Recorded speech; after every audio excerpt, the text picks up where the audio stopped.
It Happens, your celebration of the literary arts here in Saskatchewan. Today, I'm very pleased to welcome Charlotte Goertzen. Now, Charlotte tells me that she's always loved reading. She was raised in a Mennonite community in Saskatchewan. She's an administrative assistant and a fitness instructor.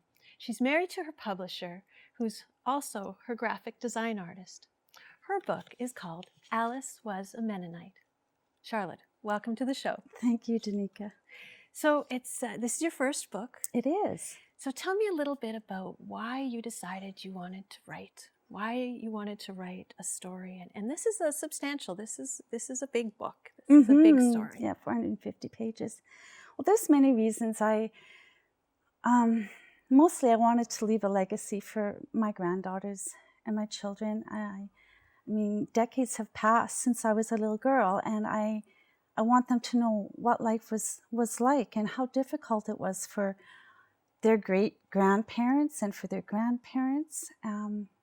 But I also have a unique sense of humor. I believe that levity can really lighten our spirits, and I just want people to have a good laugh. So would you like to share a little bit I would from love the book? to.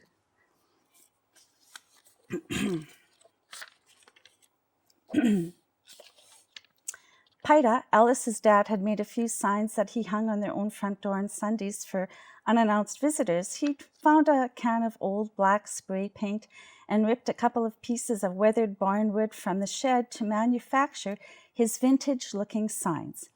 The first one boldly stated, "If you're looking for a sign, this is it." The second sign, his personal favorite, was quite lengthy and posted the family's general availability for visits. Hours of operation: Tuesday, Wednesday, and Thursday, we open around 1. Occasionally, he would say as early as 11 or 12. We close around 7:30 to 8, sometimes as early as 4, or as late as 9:30 to 10.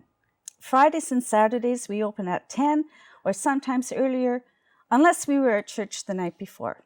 Sometimes we're not here at all, but who? Lately, we have been here terribly a lot.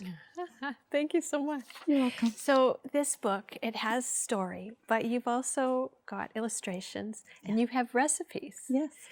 So tell me a little bit about the decision to use those as part of the storytelling. I want this book to appeal to a really broad base of people. I knew that if I included traditional Mennonite recipes, some of the ladies from communities like my own would be interested in looking at the book. I knew if I used an irreverent sense of humor, it would appeal to some of the younger people. And I knew that if my husband incorporated some of his graphic designs and illustrations, that would also cast a broader net. So you want this story to be enjoyed by everyone. I really do. I want everyone to have a great belly laugh. Now, I always think about recipes as so key to, and food as so key to our community and our memories. So are there specific memories that you see a recipe or you smell something cooking that just takes you back to something that you've shared in the book? I love to cook. I love to cook Mennonite food. And so I have, several recipes. One of them is rokyoken. It's a deep-fried dough. Delicious. We eat it in the summer with watermelon on a hot day when it's just too hot to cook indoors. Or Christmas cookies and any kind of bread.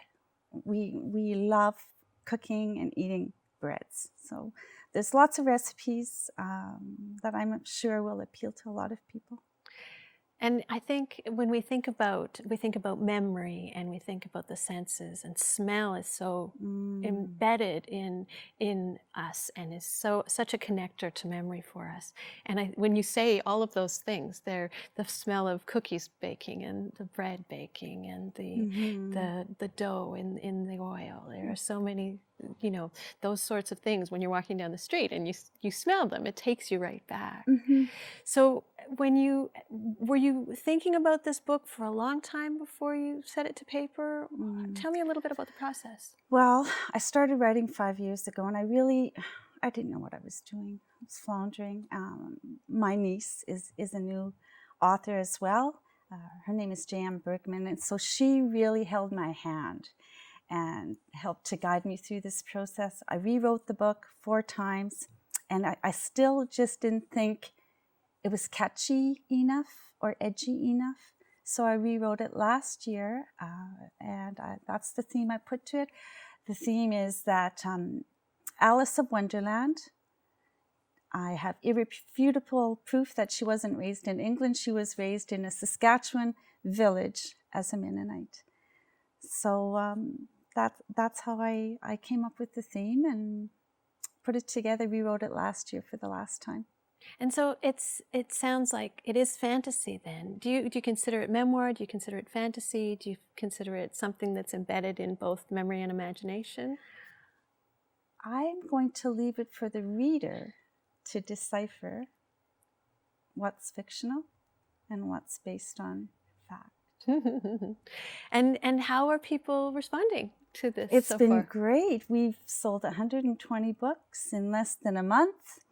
We've received fantastic reviews and people are laughing, and that's the greatest response.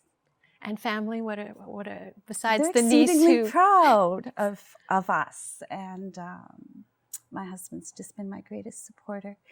So it's really brought us close. It's a combined effort and project of love. And so this is one project. Do you have other ideas? Are you working on something else? Yes, we do. In German, Klink means jail. So Alice grows up and falls into a career as a corrections officer in a men's prison where she works for 30 years. The next book is called Alice in the Klink. Well, that sounds, and are you working on it a lot? Are you just is it in the head? Where are you in with that? I've got a really serious outline. I've punched out 5 chapters. We got a good start on it. And I suppose with the success of the first book, that's always something that encourages you to keep writing and to push forward and not to let too much time pass. Absolutely. You know, people's positive reviews have really bolstered my energy, and starting to focus a little more deeply on getting to the meat of the book. Well, it sounds fantastic. I'm so pleased to meet you and to have you on the show. Now, where can we find Alice Was a Mennonite? Okay, Alice Goot has her own Facebook page. The book is available on Kindle. We're currently working on merchandising through Amazon. It's coming soon to Indigo Coals and Chapters, as well as Dutch Growers Gift Shop. And it's sprinkled throughout gift shops between here and Rostern, Warman, Osler, Hague, and Rostern. Also, just look me up on Facebook. Thank you. Well, it's been such a delight to talk to you, Charlotte. You as well. Thank you so much for having me. I'm Danica Lorer, and this has been Lit Happens. You can find past episodes by going to YouTube. You can find me on Facebook, Twitter, Instagram, or you can contact me at danicalore@gmail.com. Thank you so much for watching.